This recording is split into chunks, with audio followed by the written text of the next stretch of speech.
მოგესალმებით სახელოსნოდან, მეორე სეზონის მეორე გადაცემა. ეს გადაცემაც აუცილებლად პირველ გადაცემის მსგავსად იქნება ძალიან საინტერესო.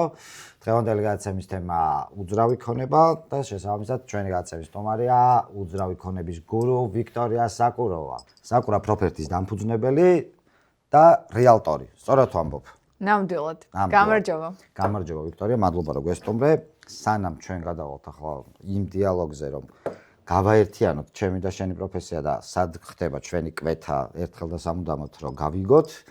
მანამდე ჩვენი გადაცემის სპონსორებს ეს ლამაზი სტუდია რო გვაქვს და ჩვენი გადაცემა ასე შემდგარი რომ არის შენ გაგაცნო და თან მაყურებელსაც ევროვაგონკა ჩვენი ძალიან დიდი ხნის მეგობარი ხის იმპორტიორი კომპანია და კოტეჯების ერთ-ერთი ყველაზე ლამაზი კოტეჯების შემქმნელი JK Studio რკინის და ხის ავეჯის წარმოებელი კომპანია ჩვენი ძალიან კარგი მეგობარი კომპანია New Style სადაც ჩვენი ლამაზი კარებები და ყველაზე ხარისხიანი პროდუქტი შეიძლება შევიძინოთ ალბათ თქვენ სახლებშიც ბევრგან იქნება New Style-ის კარებები აქეთ გადმოვდივართ ახლა და არის L-დეკორი დეკორების მოლდინგების პლინტუსების ყველაზე დიდი იმპორტიორი კომპანია და ასევე ჩვენი მეგობარი კომპანია სპეცკომფორტი ჩვენი თითქმის ჩვენი ყველა პროექტის ბლოკი ფასადის ბლოკი ბორდიული მოსაპირკეთებელი ბეტონის მასალების წარმოებელი ძალიან დიდი კომპანია და ძალიან ხარისხიანი პროდუქტის წარმოებელი ფლუგერი არის ჩვენი საღებავების და ყველაზე ეკოლოგიურად სუფთა საღებავების იმპორტიორი კომპანია თვითონ ფლუგერიც მსოფლიოში ერთ-ერთ ტოპ 3 ბრენდში შედის საღებავების მიმართულებით და ორკინი ჩვენი დიდი ხნის პარტნიორი კომპანია რომელიც არის თქვენ სახლებში თუ არის წერები და ღნელები და მსგავსი რაღაცები და ვიღაცები მის პრევენციას ახდენს კომპანია ორკინ ჯორჯია ორკინ საქართველო ეს იყო ჯერჯერობით მე მგონი ბევრი საკმაოდ სასარგებლო ინფორმაცია მივიღე ხო ჩვენ სპონსორებზე ამასთან დაკავშირებით კიდევ სპონსორებზე ბევრს ვისაუბრებთ იმიტომ რომ ეს ის სპონსორები არიან რომლებიც ორივეს გვადგება მეც და თქვენს და აუცილებლად უნდა აღვნიშნო აი ამ საოცარი მაკეტების შემქმნელი ადამიანიც ეს არის ძალიან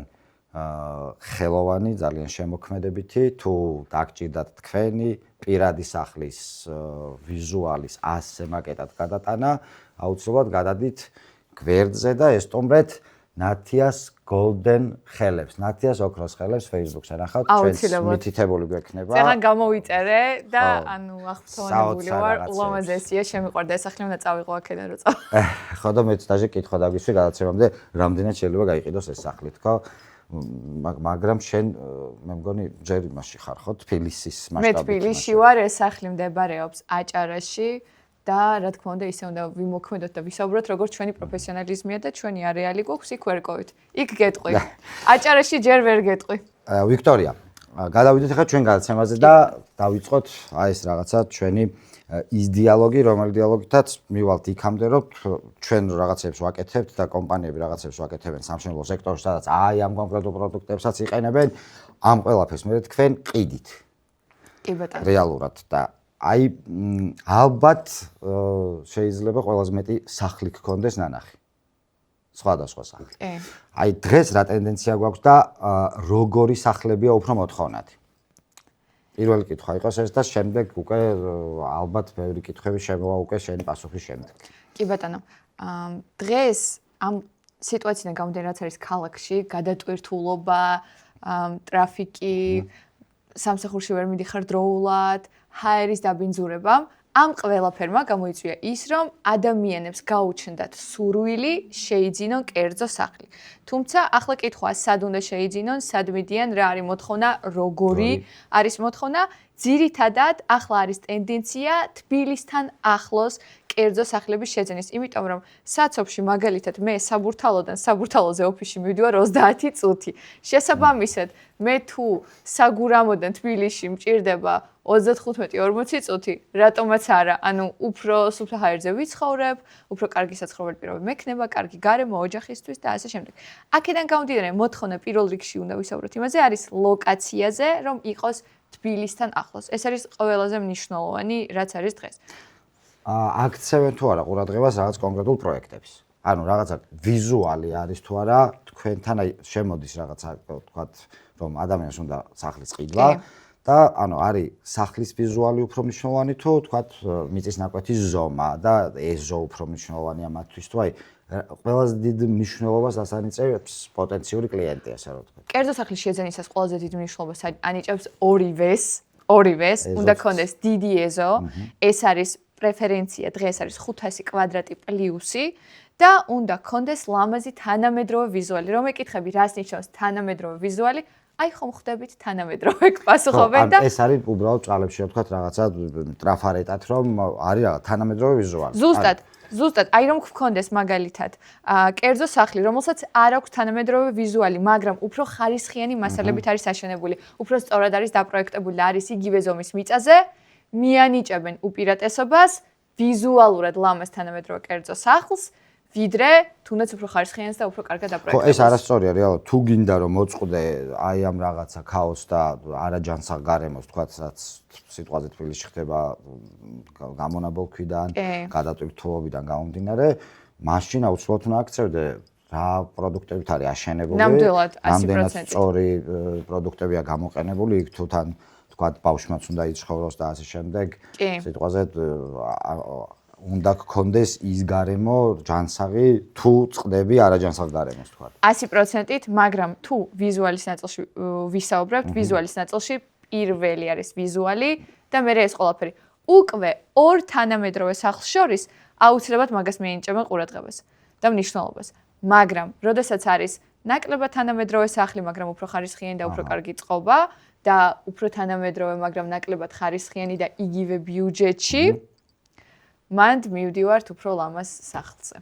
ხის სახლებზე არის რამე კონკრეტული მოთხოვნა, რომ აი ვინმეს უნდა კონკრეტულად ხის სახლის ან ხე უნდა იყოს ბევრი სიტყვაზე, აი ბეტონზე მეტი უნდა იყოს ხე სიტყვაზე. ეგ მოთხოვნა არის, ოღონ ეგ მოთხოვნა არის არა მუდმივ საცხოვრებელ სახლზე, ეგ მოთხოვნა არის დროებითი ცხოვრებისთვის, ანუ აგარაკი. ან გასაქირავებელ სახლებზე. ან გასაქირავებელი საინვესტიციოდ, ან ჩემი ოჯახისთვის რომ მქონდეს ოღონ თბილისიდან უფრო შორს. შორებით, ხო. სადაც ზაფხულში ჩავალ ხოლმე, ან ზამთარში ჩავალ, თუ თოვლია და თქვა ბაკურიანი. თქვენ აი სარემონტო მიმართულებაზე რო გადავიდეთ ახლა ინტერიერზე, რამდენად რაღაცა რამე ტენდენციები გაქვთ ახლა, რომ აი თქვა ასეთი კონკრეტული სახლის მოთხოვნა არის უფრო მეტად, ან რაღაცა მოლდინგები უნდა იყოს, ან კონკრეტული ფერები უნდა იყოს, ან ვინმე ითხოვს თუ არა თქვა მსგავს რაღაცას, რომ უნდა იყოს ან სადა, სიტყვაზე ეგრეთ წოდებული სადა მდგომარეობაში ინტერიერი, ან უნდა იყოს რაღაც ცოტა ფერადი ინტერიერი.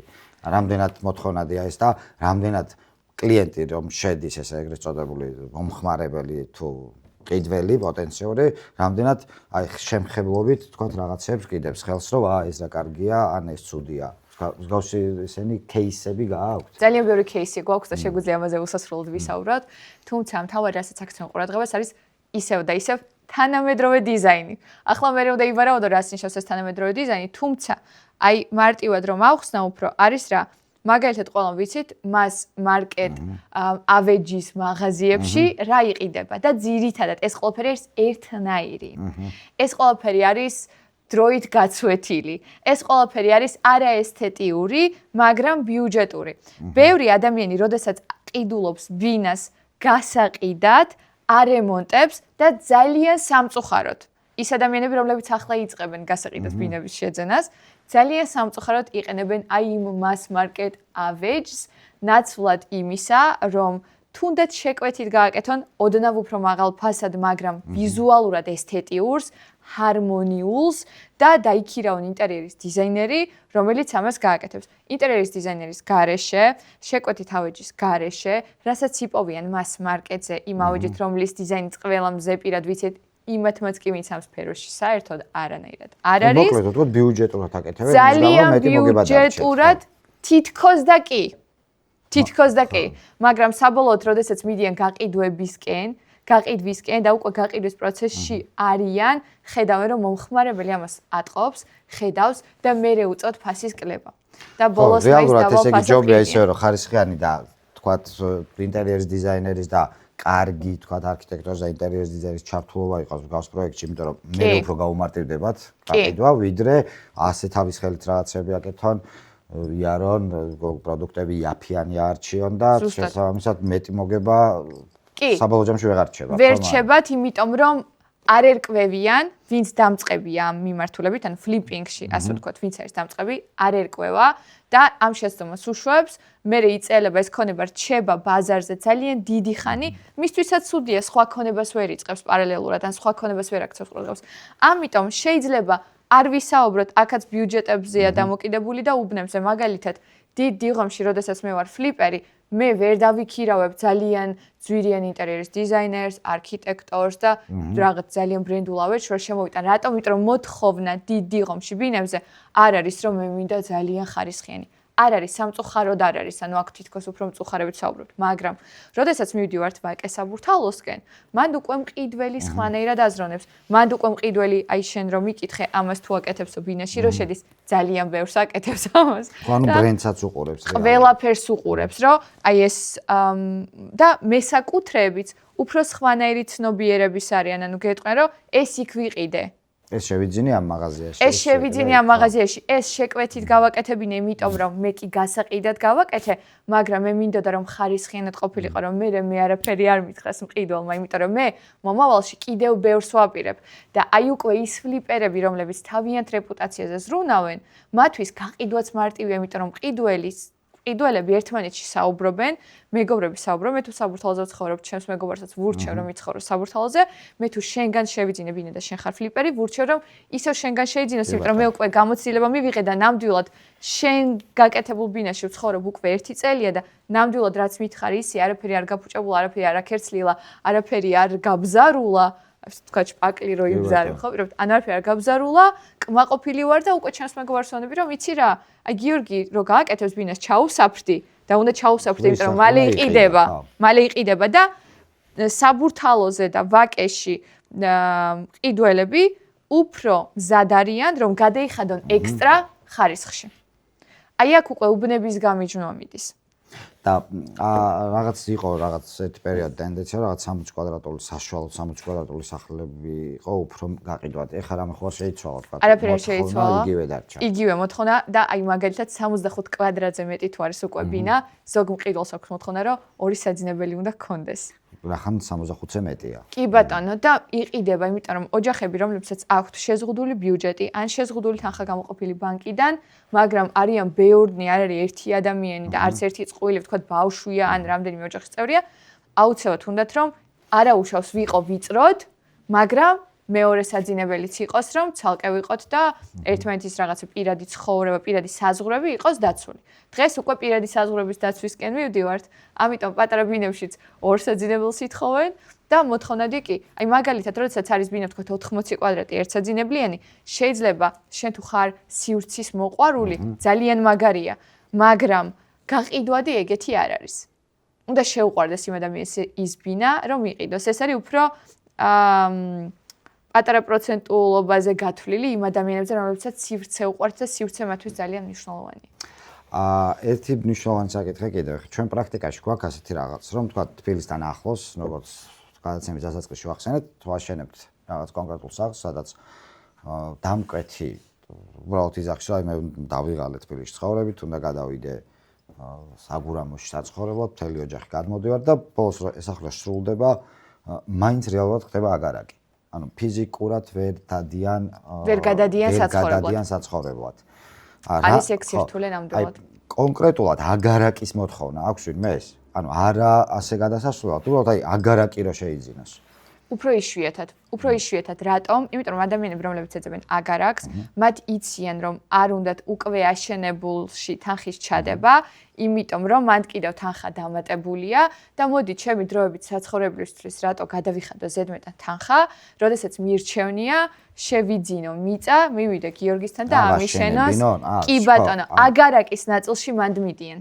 უკვე მშენებლობაზე ერთვება და ამ შემთხვევაში როცა სახლი უნდა თავისთვის უნდა სახლი მუდმივ საცხოვრებლად, იმას უკვე აშენებელს ყიდულობს. ორივე კატეგორია, მანდ ორივე კატეგორია შემიძლია ვთქვა, რომ თანაბრად არის ორივე კატეგორია, მაგრამ აგარაკებში უფრო არის ის, რომ რადგან მე დროებითისთვის ყიდულობ, მიწასაც შედარებით უფრო იაფად ყიდულობ, უფრო შორს ყიდულობ და შესაბამისად მინდა რომ ჩემი თავაშენო და რომც მივანდო გარე კომპანიას და არა ჩემით ვიარო და მასალები ვარჩიო, მაინც უფრო ნაკლები დამიჯდება, ვიდრე ვიყიდო იმისგან, ვინც ააშენა გადასაყიდად, იმიტომ რომ ძირითადად ადამიანები, რომლებიც ყიდიან აგარაკებს, ანუ დროებით საცხოვრებელ სახლებს, ის ადამიანები არიან გადამყიდველები, ანუ ისევ ფლიპერები უხეშად რომ ვთქვათ, დეველოპერები, რომლებმაც დასახლება გააკეთეს, ვიდრე აი მე ჩემთვის მქონდა, ეხლა რაღაც მიზეზებით ვყიდი. ეს უფრო იშვიათია, ვიდრე ის. რამდენ კვადრატულ მეტრზე არის? ყველაზე დიდი მოთხოვნა რამდენ კვადრატულ მეტრზეა? სახლზე ყველაზე დიდი მიწის ნაკვეთიც რო თქვა. ყველაზე დიდი მოთხოვნა არის 150-დან 250 კვადრატამდე, იმიტომ რომ უფრო ბიუჯეტურია, თუმცა მინიმუმ 3 საძინებელი არის. 2 საძინებელს იშვიათად განიხილავენ, იმიტომ რომ კერძო სახლს ვინმე რომ განიხილავს, იქ დიდი ალბათობით შვილები არიან, ან დიდი ალბათობით შვილები იგეგმება, შესაბამისად, იქ პრიორიტეტი არის ის, რომ თუ კერძო სახლი, აი უკვე ესეთი ახმარს, თუ კერძო სახლი, მაშინ 3 საძინებელი. თუ კერძო სახლი, მაშინ master bedroom. თუ კერძო სახლი, მაშინ დიდი ეზო. აი მანდ მიდიან და მე უკვე ბიუჯეტიდან გამომდინარეობთ ამ შემთხვევაში. რამდენად რეალურია ის ფაქტი, რომ საზოგადოებაში არის ასეთი რამ გავრცელებული, ძალიან ბევრ ჩემ მეგობარსაც უთქვამს ჩემთვის, რომ აი გავყიდო რაღაცა კორპუსში სახლი და წავალ და ავიშენებ. მე ვეუბნები, რომ მსგავსი რაღაც წარმოუდგენელია ფინანსურად, რომ რაღაც კონკრეტულად 200.000-ად გავყიდე, 200.000-ად ავიშენო იგივე ზომის სახლი, თუნდაც თავის ეზო მიწა ვიყიდო და ასე შემდეგ.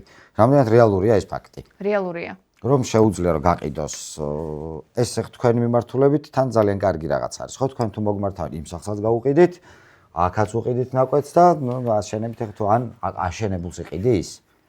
შეიძლება აშენებულიც იყიდოს, მაგალითად ეხლა ჩვენ საგურამოში ვყიდით ძალიან მაგარ კერძო სახლებს, აუზით, დიდი ეზოთი, ლამაზი, თანამედროვე ფასადით, ვყიდით, ანუ 270,000 დოლარის ფარგლებში.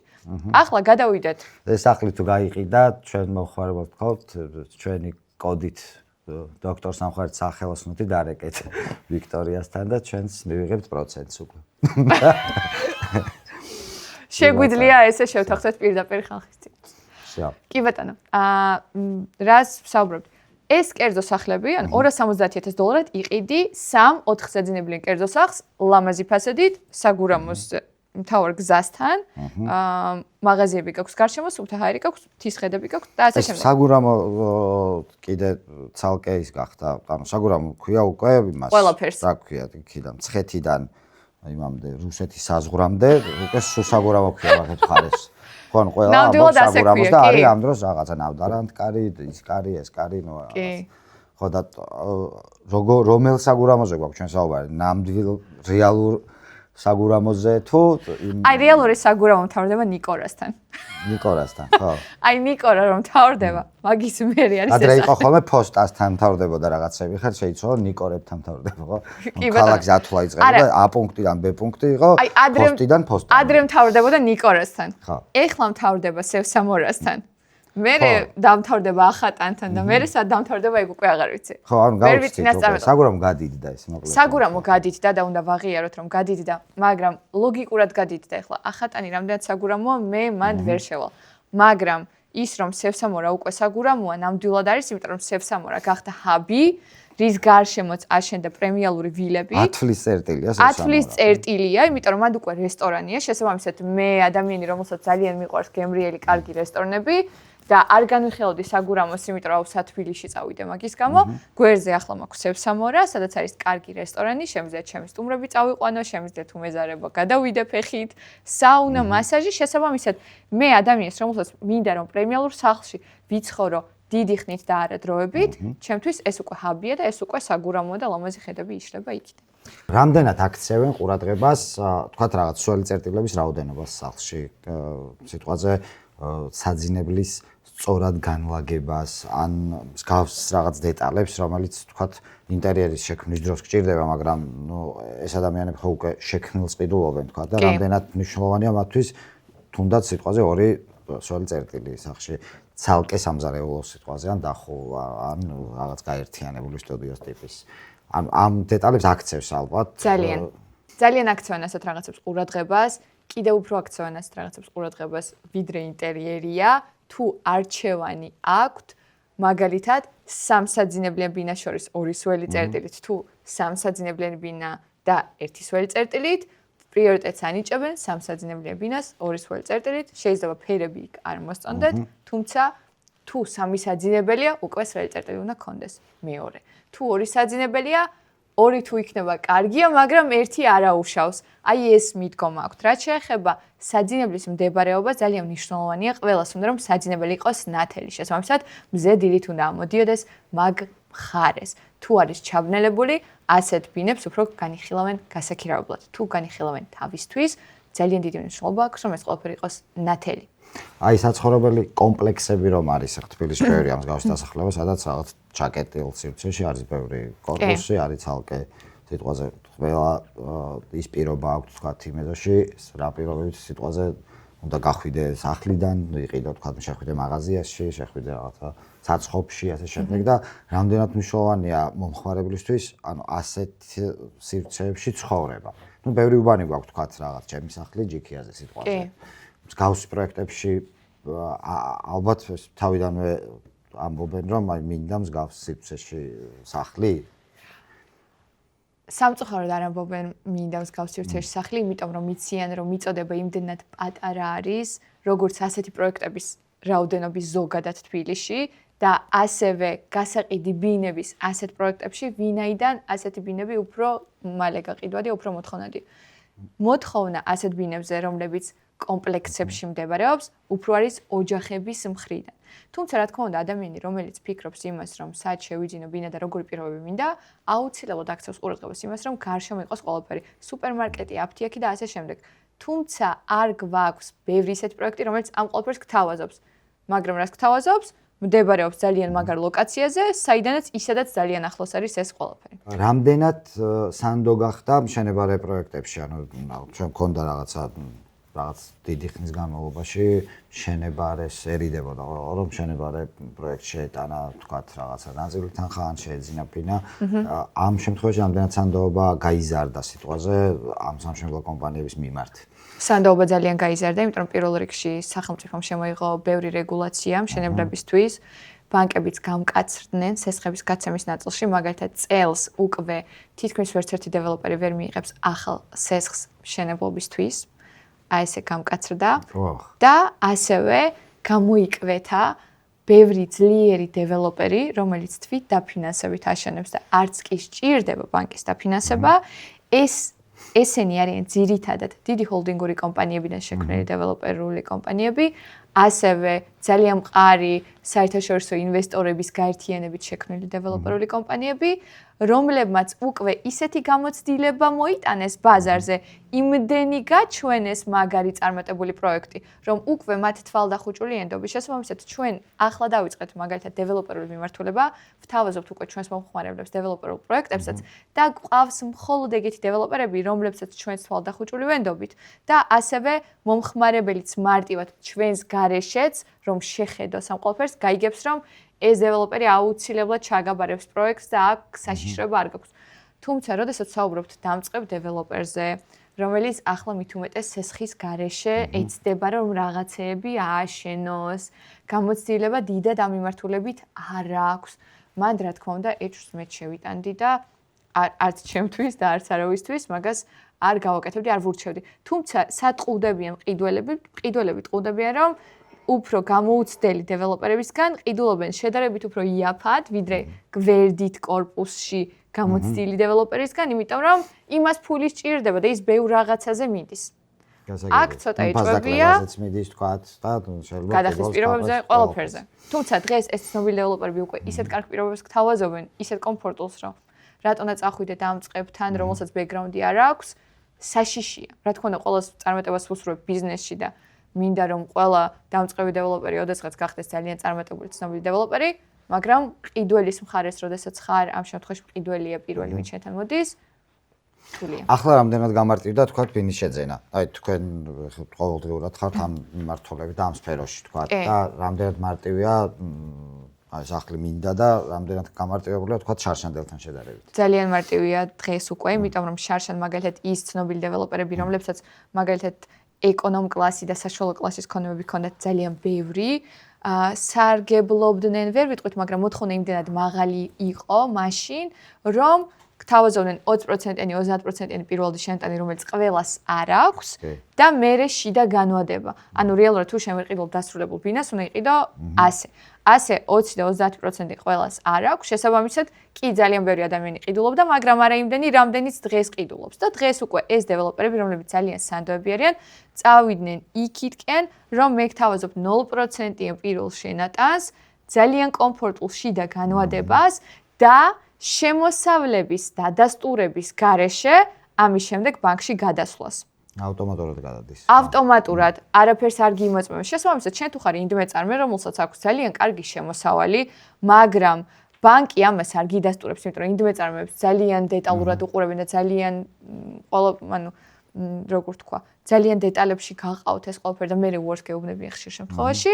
ამ შემთხვევაში შენ ინდივიდუალ რომელიც ძალიან მაგრად მუშაობ და გაქვს კარგი შემოსავალი, უპრობლემოდ ყიდულობ სანდო გამოცდილ ცნობილ დეველოპერთან უძრავ ქონებას და ბანკში მშვენივრად გადადიხარ მე. შენ ამიტომ ძალიან მარტივია. კი ბატონო, შენ სოციალურ ქსელებში რაღაცა ესე გადავნებთ ხოლმე მეგობრულად თვალს და დადიხარ ეხლა რაღაცა ბევრ ქვეყანაში იყავი ამ ბოლო დროს. ეს შენი ვიზიტები იყო იმისთვის რომ უცხოელი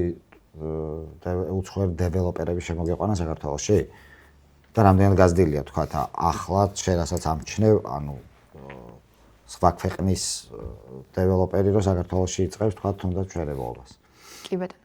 მე რისთვისაც ვიყავი ამ ქვეყნებში, იყო ექსპოები, სადაც მიზანი პირველი იყო ის, რომ საერთაშორისო ბაზარის შემესწავლო და მინახა სხვადასხვა ქვეყანაში ჩვენი მიმართულების კომპანიები როგორ მუშაობენ, რა გამოცდილებები შეიძლება წამოვიღო, რა ცოდნა შეიძლება წამოვიღო საქართველოში, ასევე მიზანი იყო შემექმნა პარტნიორული ურთიერთობები ამ სხვადასხვა ქვეყნის პროფესიონალებთან იმისთვის, რომ თუ ადგილობრივი ინვესტორი დაინტერესდა საქართველოს ფარგლებს გარეთ, რომელიმე საინტერესო ქვეყანაში ფულის ჩადებით, ჩვენ გვქონოდა კომპეტენცია, ყოლოდა ძლიერი პარტნიორი და დაგვეკავშირებინა შესაბამისად. ეს იყო მიზანი. ამ მიზნის გარეთ ბევრი კარგი ადამიანი გავიცანით, რომელიც შეიძლება მომავალში იყოს საქართველოში მეტი ინვესტიციის შემოტანის საწინდარი, თუმცა ამაზე კიდევ მუშაობთ აქტიურად. რაც შეეხება უცხოელ დეველოპერებს, არ იყო საქართველოში რამე ისეთი გამოკვეთილი ტენდენცია, რომ აი უცხოური კომპანიები შემოდიან დეველოპმენტს აკეთებენ, თუმცა 20-24 წლის ჰაილაითი რაც არის ის, რომ სოფლიოში ერთ-ერთი ყველაზე დიდი, ცნობილი ხარისხით, ლოკაციებით დეველოპერი ემარი შემოდის საქართველოში 6 მილიარდიანი ინვესტიციით, რომელიც ჩვენი ქვეყნისთვის ძალიან დიდი ინვესტიცია არის და გეგმავს ორ ძალიან საინტერესო ლოკაციაზე ძალიან საერთაშორისო დონის პროექტებს შენებობას. ეს შემოდის 2025 წელს. 2025 წელს, 2026 წელს, როგორც ამბობენ მიდის დაგეგმარება, აწარმოე საქართველოში იყო ჩართული ამ მოლაპარაკებებში. ბოლომდე ჯერ არ გვაქვს ინფორმაცია, იმიტომ რომ აი ზუსტად ასე არის ინფორმაცია ჩავარდა, ჯერ პროექტის მონახაზიც არ არის მთლად.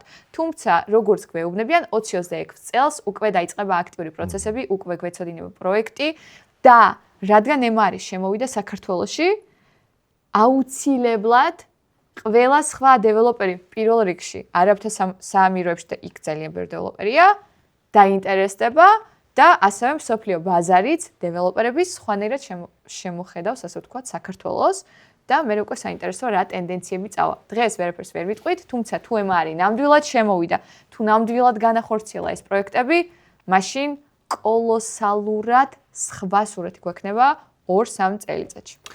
შენ ხარ დამფუძნებელი საკურა პროპერტის. დიახ. რომელიც ძალიან გახმაურებულად გვხვდება სოციალურ ქსელებში. რა საქმიანობს ეს თქვენი კომპანია და მიზანი რა არის საბოლოოდ თქვენი კომპანიის, რომ აი სადამდე უნდა მიხვიდეთ, უნდა გაყიდოთ ყველაფერი, ამის შემდეგ მაგეთი საინტერესო კითხვა. ყველაფერს ყიდით, თუ რაღაც შეზღუდვები გაქვთ თქვენთან დაწესებული, მოდი ეს არ გავყიდოთ. ან ამაზე არ გავყიდოთ, თქვა. აი ბექგრაუნდში იყო წეღან შესუნებაზე შეკითხვა და უარი ვუთხარით მოგვიწია. საერთო ჯამში საკურა პროპერტი სალკლდებს ყიდის სხვა ქვეყნის საფუძველზე ცვლის თუ უფრთხილდებით ამ ყველაფერს? ვუფრთხილდებით ყველაფერს, პირიქით, გვიყვარს ჩვენი ქვეყანა და ვეწინააღმდეგებით ჯუნგლებს თბილისში. კი ბატონო. პირველ რიგში ჩვენ თბილისში მუშაობთ და გვინდა სწორი კარგი ურბანიზაცია და განაწილება და იმედი გვაქვს რომ ახალ უბნებში გაითვალისწინებენ ამას უფრო. რაც შეეხება საკურა პროპერტის ჩვენ ვართ კომპანია, რომელიც უკვე ბაზარზე 3 წელიწად ნახევარია. ჩვენი მთავარი მიზანი არის უძრავი ქონების მესაკუთრეებს დავეხმაროთ, მიიღონ საუკეთესო გამოცდილება მათი უძრავი ქონების გაყიდვის პროცესში. რატომ? იმიტომ რომ ჩვენი პროფესია ბოლო წლებში ძალიან ცუდი რეპუტაციით სარგებლობდა და ნელ-ნელა ჩვენერი კომპანიები, რომლებიც ხარისხზე არიან ორიენტირებულები, სერვისზე არიან ორიენტირებულები, ნელ-ნელა ერთად ვცვლით ამ სურათს. თუმცა არაპროფესიონალური კომპანიები უფრო მეტია ვიდრე პროფესიონალური კომპანიები სამწუხაროდ ჯერჯერობით. თუმცა ჩვენ ეს კომპანიები, რომლებიც ვცდილობთ ბაზრის შეცვლას, მაგალითს ვაზრობთ სხვებს და ვხედავთ უკვე რომ ახალი კომპანიები, რომლებიც ჩნდებიან ბაზარზე, უკვე სწორი მუშაობით შემოდიან და არასწორი 20 წლის წინ როგორც მუშაობდნენ. შესაბამისად, დღეს უკვე მომხმარებელს აქვს შესაძლებლობა არჩიოს კარგი კომპანია, მიიღოს საერთაშორისო სერვისი და პირადად საკურა პროპერტის მას რაშიც დაეხმარება არის ის, რომ თუ იყიდის უძრავ ქონებას, პრემიალურ უძრავ ქონებას, რომელიც არის $150,000-დან ზევით, უხეშად ასევე ეძახით, იმიტომ რომ საქართველოში რაღაც საზღვრები და კატეგორიები არ არის დაწესებული ჯერჯერობით. მან არ უნდა დახარჯოს დრო გაყიდვების პროცესებზე, განთავსებაზე, მარკეტინგზე, ვაჭრობაზე, თავის სამსახურს, თავის ბიზნესს, თავის ოჯახს არ უნდა მოკლოს ეს დრო. ჩვენ ვეხმარებით იმაში, რომ ამ ყველა პროცესს ვიღებთ ჩვენს ხელში ძალიან მაღალ დონეზე, იმიტომ რომ ჩვენი გუნდი გადის საერთაშორისო ტრეინინგებს მუდმივად ჩვენი კომპანია ამაში ინვესტიციას აკეთებს და ყველა ეს პროცესი ავიღოთ ჩვენ და უძრავი ქონების მესაკუთრე უბრალოდ იყოს თავის ოჯახთან, თავის ბიზნესში, თავის სამსახურში და მოვიდეს მხოლოდ და მხოლოდ იუსტიციის სახლში, მოაწეროს ხელი და იყოს ძალიან კმაყოფილი. აი ეს არის ჩვენი კომპანიის მიზანი, აი ამას ვაკეთებთ, ვუმარტივებთ უძრავი ქონების მესაკუთრეებს, ცხოვრებას და უფრო მალე, უფრო კარგი ღირებულებით, უფრო კარგი მარკეტინგით შევხვდით, ვყიდით მათ ქონებებს. და ბოლოსკენ მინდა რომ ურჩიოთ ჩვენ მაყურებელს როგორი უნდა მოაწყოს ეს სახლი, თქვათ, თუნდაც იმ ადამიანმა, რომელმაც შეიძლება დროებით უნდა იცხოვროს და მერე უნდა გაყიდოს ეს სახლი. ან თუნდაც საინვესტიციო აქვს ეს ყველაფერი, რომ სახლს თქვათ არემონტებს იმის გამო, რომ თქვათ რაღაც შემოსავალი მიიღოს მეტად გაყიდვით. რეალურად როგორი სახლები უფრო იყიდება და ინტერიერიც, აი თქვათ, მოკლედ რო თქვათ, როგორი უნდა იყოს შენი პირადი და საკურა პროპერტის გამოცდილებით. მარტივი პასუხი აქ იქნებოდა გულით. გულით უნდა გააკეთოს ეს სახლი, თავისთვის იქნება თუ ხარისხიანად. გადასაყიდად, ზუსტად, ხარისხიანად, თუმცა ამ ხარისხიანადშიც არსებობს საფასო კატეგორიები და უკვე უნდა გამომდინარეობდეს თავისი ბიუჯეტიდან, ლოკაციიდან, სადაც არის, როგორც თქვი, მაგალითად, ანუ შენ რომ დიდი ღომში გადასაყიდად გააკეთო, ზებუნებრივად ხარისხიანი ორსაძინებლიანი ან ერთსაძინებლიანი ბინა შეიძლება ვერ გაყიდო. იმიტომ რომ მოთხოვნა მან, ვინც მოდის ბინის ყიდვისთვის, არ არის ეგ მოთხოვნა. თუმცა როდესაც მე ვაკეთებ ამას ვაკე საბურთალოზე თუნდაც გადასაყიდად აუცილებლად ხარისხიანი უნდა იყოს, იმიტომ რომ კატეგორიაც ასეთია. ანუ ეს საზოგადოებას ესე იგი შესაბამისად ასე მიხარია ეს ფაქტი ძალიან, რომ გაიზარდა ეს საზოგადოება ისე უკვე რომ ხარისხის კონტროლი შეუძლიათ, ხო? ხარისხის და ინტერიერის, იმიტომ რომ ჩვენ შეგვიძლია შევადაროთ წინა 2 წელი, ანუ მაგალითად 2022-2023 და 2024-2025 როგორც ორი დაყოფილი პერიოდი 2022-2023-ში ხედავთ რომ ნელ-ნელა იწყება ინტერიერის დიზაინერის დახმარებით გაკეთებული რემონტი. ხო, მოთხოვნაც ინტერიერის დიზაინერებზე უფრო გაიზარდა. გაიზარდა, მათი რაოდენობაც გაიზარდა, მათი სერვისის ხარისხიც გაიზარდა, იმიტომ რომ კონკურენცია გაჩნდა, რაც მე ძალიან მახარებს და უკვე ყიდველის თვალიც დატრენინგდა, ასე ვთქვათ, ესთეტიკაზე. და ეს არის ძალიან მნიშვნელოვანი, რადგან შენ როდესაც არ მიაქცევ ყურადღებას რემონტის პროცესში ვიზუალს და ოღონდაც გავარემონტო და ისე გავყიდო, ანუ არაგულით, შესაბამისად ჩემი პასუხიდან გამომდინარე, როცა გააკეთებ, გაყიდვაც შესაბამისად გაგიჭირდება. და შენც რომ იცხოვრო დროებით, არ გესიამონება იქ ცხოვრება. მაგრამ როდესაც შენ გულით გააკეთებ, ინტერიერის დიზაინის დახმარებას გამოიყენებ, ან შენ თვითონ ხარ ინტერიერის დიზაინერი, ასეთი ბევრი ფლიპერი არსებობს, ვინც ინტერიერის დიზაინერია თვითონ და ეგენი სხვადასხვა წარმატებული ფლიპერები არიან. და ადამიანები მერე უკვე აფასებენ შენს ნაშრომს, შენს მუშაობას და მზად არიან რომ თუნდაც ოდნავ მეტი გადაიხადონ ვიზუალურად ესთეტიურ ბინაში. ძალიან დიდი მადლობა გადაცემაში სტუმრობისთვის. საკმაოდ საინტერესო გამოვიდა, იმიტომ რომ ალბათ ბევრმა ადამიანმა მიიღო ამ გადაცემიდან და მიიღებს ამ გადაცემიდან იმისეთ ინფორმაცია, სადაც არასწორად და სწორად ფული როგორ უნდა დახარჯონ. მადლობა რაღაცა ტენდენციებისთვის. მე ურჩევ ჩვენ მაყურებელს, თუ აქვთ და დახმარება ჭირდებათ საკურა პროფერტი აუცილებლად დაეხმარებათ ყიდვაშიც და გაყიდვაშიც. აუცილებლად. წარმატებები მე სადღაც უკვე მივხვდი ჩვენი კოლაბორაცია სადღაც შედგეს. მივხვდი ხო? უკვე მივხვდი, იმიტომ რომ ხარისხის კონტროლზე წავედით და ხარისხის მოთხოვნაზე და აქ შეიძლება რაღაცა ისეთი კოლაბორაციაც ჩვენი მაყურებელმაც იხილოს სამომავლოდ. მადლობა რომ იყავით ჩვენთან ერთად. წარმატებები, ბევრი სახლი გაგეყიდოთ, ბევრი გეყიდოთ და ძალიან ბევრი ადამიანი გაგებედნიერებინოთ ამით. აუცილებლად მადლობა შენ მოწვევისთვის. ძალიან საინტერესო იყო ჩვენი საუბარი და დარწმუნებული ვარ რომ ბევრი ადამიანს გამოადგება როგორც ყიდვალს, ასევე გამყიდვალს. ძალიან დიდი მადლობა. მადლობა. ჩვენ კი დღევანდელი გადაცემა ბოლომში მივიყვანეთ. იმედია რომ მოგეწონათ ჩვენი გადაცემა. ამისათვის რომ ძალიან კარგი გადაცემები შედგეს, გამოიწერეთ ჩვენი YouTube არხი. მეგის შემდეგ მესამე გადაცემამდე გემშვიდობებით. მადლობა.